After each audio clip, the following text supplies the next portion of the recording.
आज के क्लास में आप सभी का बहुत बहुत स्वागत है। तो आज हम लोग सोल्व करेंगे जेईई का एक और प्रॉब्लम जो कि बेस्ड है करंट इलेक्ट्रिसिटी पे। और ये क्वेश्चन जो है ना वो हाल फिलहाल का है, मतलब 2024 में ये क्वेश्चन पूछा हुआ है करंट इलेक्ट्रिसिटी से। तो चलिए पहले शुरू करते हैं, देखते हैं क्वेश्चन क्या कहता है। तो क्वेश्चन जो है वो देख सकते हैं, एक छोटा सा फिगर बना हुआ है।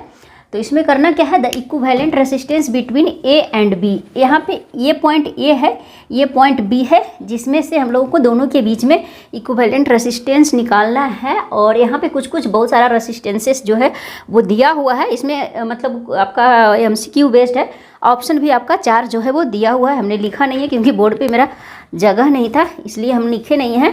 तो यहाँ पे चलिए पहले इसे हम लोग सोल्व करते हैं, किस तरीके से हम लोग इसे अप्रोच करेंगे। देखने में तो लग रहा है ना कि उल्टा पुल्टा, मतलब क्या करें, कौन सा रेसिस्टेंस सीरीज में है, कौन सा पैरेलल में है, कुछ समझ में ही नहीं आ रहा है। बस इसमें आपको ध्यान रखना है कि सीरीज और पैरेलल आपको ढूंढना है रेसिस्टेंस में। तो सबसे पहले यहाँ पे एक पॉइंट का नाम दे दीजिए। ये ए पॉइंट है तो ये पॉइंट भी हमारा ए ही होगा, ये पॉइंट बी है तो ये हमारा बी ही होगा। लेकिन देखिए ये जो है रेसिस्टेंस हमारा बीच में कनेक्टेड है और ये पॉइंट एक आ गया, ठीक है, ये पॉइंट है। तो ये पॉइंट और ये पॉइंट हमारा क्या है, ज्वाइंट है, माने शॉर्टेड है। तो आप इसको इस तरीके से भी इस तरीके से कर सकते हैं, दोनों को ज्वाइंट कर सकते हैं। और इधर जो ये पॉइंट है और ये पॉइंट है, दोनों हमारा शॉर्टेड है, यानी दोनों पॉइंट का जो पोटेंशियल होगा दोनों सेम होगा। ये दोनों पॉइंट का पोटेंशियल जो होगा वो सेम होगा। ऐसे यहाँ पे पोटेंशियल हम लोगों का निकालना उतना है नहीं, ठीक है। तो आप इस पॉइंट को कुछ मान लीजिए, सपोज ये ए पॉइंट है तो ये हमारा क्या हो जाएगा, ए डैश मान सकते हैं इसे। तो ये पॉइंट भी हमारा क्या हो जाएगा, ए डैश हो जाएगा। ये पॉइंट भी हमारा ए डैश हो जाएगा। ये पॉइंट बी है तो इसको आप बी डैश मान सकते हैं। तो ये पॉइंट भी हमारा बी डैश हो जाएगा। तो अब इसको हम लोग सोल्व करते हैं। तो सबसे पहले हम लोग को ए और बी के बीच में निकालना है। तो ए और बी से जो रेसिस्टेंस कनेक्टेड है उसको हम लोगों को बिल्कुल भी छेड़ना नहीं है। मतलब ये 8 ओम रेसिस्टेंस ए बी और B1 के बीच में कनेक्टेड है और ये रेसिस्टेंस जो है वो ए और A1 के बीच में कनेक्टेड है। अब देखिए पॉइंट का, ध्यान से देखिएगा फिगर को। यहाँ पे A1 है और ये B1 है। ये A1 पॉइंट है तो ये वो A1 पॉइंट है और ये B1 पॉइंट है, ये A1 पॉइंट है, ठीक है। तो अब ध्यान से देखिए कि A1 और B1 के बीच में कितना सारा रेसिस्टेंस हमारा कनेक्टेड है। देखिए ये A1 B1 के बीच में ये दोनों रेसिस्टेंस हमारा कनेक्टेड है, यानी ये दोनों रेसिस्टेंस में जो करंट फ्लो कर रहा है वो हमारा सेम करंट फ्लो करेगा। यानी यहाँ पे जो ये दोनों रेसिस्टेंस होगा हमारा सीरीज में कनेक्टेड होगा। तो इस रेसिस्टेंस के जगह पे आप सिंपल एक इक्विवेलेंट रेसिस्टेंस इसका लिख सकते हैं, वो हमारा हो जाएगा 15 ओम। सिंपली ऐड हो जाता है जब रेसिस्टेंसेस क्या होता है, सीरीज में कनेक्टेड होता है। तो ये हो गया हमारा। अब देखिए ये ए डैश और बी डैश, तो ये पॉइंट ए डैश है मेरा, तो ये पॉइंट भी मेरा ए डैश है और ये पॉइंट मेरा बी डैश है। अब ए डैश और बी डैश के बीच में ये देखिए ये प्रॉब्लम, ये जो भी है हमारा सीरीज में कनेक्टेड है। ये दोनों आपस में अलग सीरीज में कनेक्टेड है, ये दोनों आपस में अलग सीरीज में कनेक्टेड है। तो ये दोनों को भी मिलाकर भी क्या हो जाएगा, 15 ओम रेसिस्टेंस, यानी 8 7 15। अब देखिए ये पॉइंट, ये ए डैश पॉइंट हो गया और ये बी डैश पॉइंट हो गया। तो ए डैश बी डैश के बीच में ये दोनों रेसिस्टेंस जो है वो आपस में सीरीज में कनेक्टेड है। तो ये रेसिस्टेंस मेरा क्या हो गया, इसका भी इक्विवेलेंट हो गया 15 ओम। तो अब ये जो 6 रेसिस्टेंसेस जो मेरा था उसके जगह पे हम लोग 3 रेसिस्टेंसेस लिख सकते हैं। तो इस फिगर को आप फिर से रीड्रॉ कीजिए। किस तरीके से रीड्रॉ करेंगे, यहाँ पे थोड़ा सा बड़ा बनेगा ये फिगर। देखिए सबसे पहले ए पॉइंट से हम लोग स्टार्ट करते हैं। तो ये पॉइंट मेरा यहाँ पे है, यहाँ से जो है एक रेसिस्टेंस हमारा कनेक्टेड है ए और ए डैश के बीच में। तो ये पॉइंट अगर मेरा ए है तो यहाँ पे एक रेसिस्टेंस हमारा कनेक्टेड है, तो ई पॉइंट को हम लोग ए डैश मानते हैं, ठीक है। तो ये रेसिस्टेंस जो है हमारा 6 ओम है। अब ए डैश और बी डैश के बीच में, ए डैश और बी डैश के बीच में ये पॉइंट ए डैश है तो ये सब पॉइंट सपोज बी डैश है। तो इसके बीच में एक रेसिस्टेंस हमारा कनेक्टेड है, वो है ये 15 ओम का।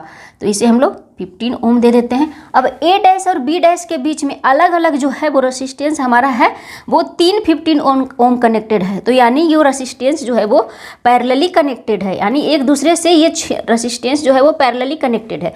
दोनों आपस में सीरीज में कनेक्टेड है, ये दोनों आपस में सीरीज में कनेक्टेड है, ये दोनों आपस में सीरीज में कनेक्टेड है। लेकिन अगर ये दोनों को आपस में हम लोग मिला देते हैं तो ये पॉइंट जो है दोनों का पोटेंशियल जो है वो सेम हो जाता है, तो रेसिस्टेंस आपस में पैरेलली कनेक्टेड हो जाता है। तो इस तरीके से हम लोग इसको, इसके बीच में एक हो गया इस तरीके से। और फिर ये और ए के बीच में एक और रेसिस्टेंस मेरा आ गया, वो भी क्या है 15 ओम का है। और बी डैश और बी के बीच में एक और मेरा रेसिस्टेंस है इस तरीके से, ये मेरा पॉइंट बी हो गया। और ये रेसिस्टेंस जो है मेरा 8 ओम का है और ये सारा रेसिस्टेंस जो है वो 15 ओम और 15 ओम का है। तो 15 ओम 15 ओम तीनों रेसिस्टेंस जो है हमारा पैरेलली कनेक्टेड है। तो इसका सबसे पहले हम लोग इक्विवेलेंट रेसिस्टेंस निकाल लेंगे। तो जब तीन रेसिस्टेंस आपस में पैरेलली कनेक्टेड होता है तो सिंपल इक्विवेलेंट रेसिस्टेंस हम लोग का क्या हो जाएगा 1/RP इक्वल टू 1/15 ओम है तो 1/15 प्लस 1/15 प्लस 1/15। इसके बाद हम लोग शॉर्टकट कर लेंगे तो क्या हो जाएगा 3/15 सिंपल हो जाएगा। तो आरपी हमारा क्या हो जाएगा 3 5 जा, ये तो सिंपल 5 ओम हो गया, सिंपल 5 ओम हो गया। तो इस सर्किट को आप फिर से आप रीड्रॉ कर सकते हैं। इसके जगह पे अब हमको इसकी ज़रूरत नहीं है, सिंपल हम लोग 5 ओम का रेसिस्टेंस को ऐड कर देंगे। तो अब जो रेसिस्टेंस फिगर, इसको आप डायरेक्ट आंसर लिख सकते हैं, लेकिन मैं एक बार फिगर से फिर इसको रीड्रॉ कर देती हूँ। तो किस तरीके से आएगा, इतना बड़ा फिगर को हम लोग रीड्रॉ करते हैं तो सिंपल मेरा आएगा, क्या आएगा, एक रेसिस्टेंस तो मेरा 6 ओम का बचेगा, एक रेसिस्टेंस मेरा जो आएगा वो मेरा 5 ओम आया, इधर 6 ओम आया और सबसे लास्ट में जो रेसिस्टेंस आया था वो मेरा 8 ओम का आया।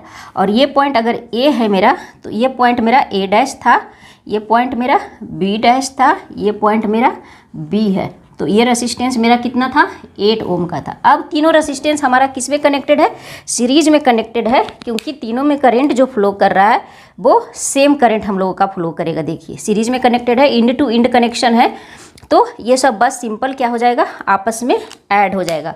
तो क्या हो गया 8 6 5 11 11 8 19 19 ओम का रेसिस्टेंस जो है वो इक्विवेलेंट रेसिस्टेंस होगा। यहाँ पे ए बी के बीच में the equivalent resistance between A and B is 19 ohm.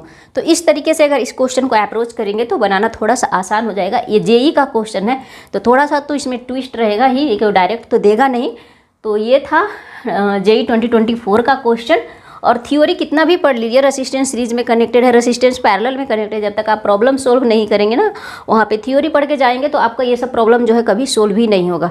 तो फ्रेंड्स आशा करते हैं कि आपको ये प्रॉब्लम अच्छे से समझ में आया होगा। इस प्रॉब्लम से रिलेटेड कोई भी आपका क्वेश्चन है आपके माइंड में तो मुझे कमेंट करके बता सकते हैं, कमेंट बॉक्स में लिख सकते हैं, मैं कोशिश करूँगी उसका जवाब देने की। तो आशा करते हैं कि आपको ये प्रॉब्लम अच्छा लगा होगा और वीडियो अच्छा लगा हो तो एक लाइक जरूर करें, चैनल पर नए हैं तो चैनल को सब्सक्राइब करें, वीडियो को शेयर करें। मिलते हैं नेक्स्ट वीडियो में एक नए प्रॉब्लम और नए टॉपिक के साथ, तब तक के लिए बाय बाय।